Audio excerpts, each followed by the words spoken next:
ఓం శ్రీ గురుభ్యో నమః. భగవద్భక్తులందరికీ మాఘమాస శుభాకాంక్షలు.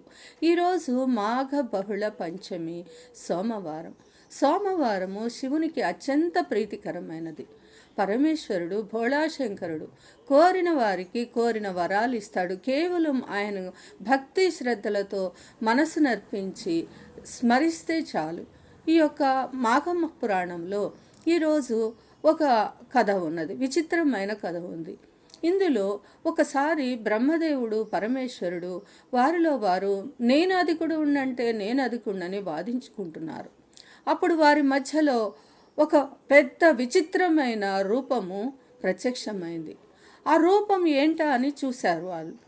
ఆ యొక్క రూపం యొక్క చెవులలో ఒకదానిలో బ్రహ్మదేవుడు ఒకదానిలో శివుడు కనిపించారు. ఆ రూపము యొక్క ఆది అంతం తెలుసుకోవాలని వారిరువురు ఎంతో ప్రయత్నించారు, కానీ కనుగొనలేకపోయారు.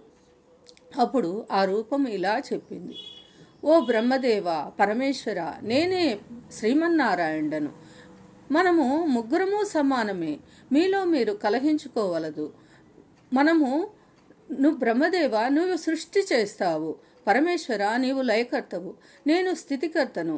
ఇలా ఈ లోకాలన్నిటికీ మనం ముగ్గురము సమానమే, మనలో మనము కలహించుకోతగదు అని చెప్పాడు. ఇంకా పరమేశ్వరుడు ఈరోజు సోమవారం విశేషమవడం వల్ల పరమేశ్వరుని యొక్క స్తుతి చేయాలి.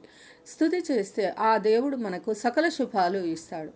బ్రహ్మమురారి సురార్చితలింగం నిర్మల భాసిత శోభితలింగం జన్మజ దుఃఖ వినాశకలింగం తత్ప్రణమామి సదా శివలింగం అంటూ లింగాష్టకం చదివిన ప్రభుం ప్రాణనాథం విభుం విశ్వనాథం జగన్నాథనాథం సదానందభాజం భవద్భవ్యభూతేశ్వరం భూతనాదం శివం శంకరం శంభుమీశానమీడే అంటూ శివాష్టకం చదివిన, లేక ఇవి అన్నీ చదవడానికి సమయం లేకపోయినా శివ శివ శివ అంటూ నమశివాయ అంటూ పరమేశ్వరుని కేవలం పంచాక్షరి మంత్రాన్ని స్మరించినా కూడా ఈ యొక్క భోళాశంకరుడు మన అందరి అభిష్టాలు నెరవేరుస్తాడు, సకల సంపదలు ఇస్తాడు.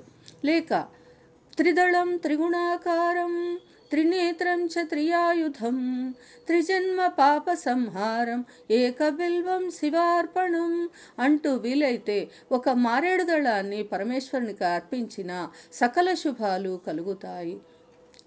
ఓం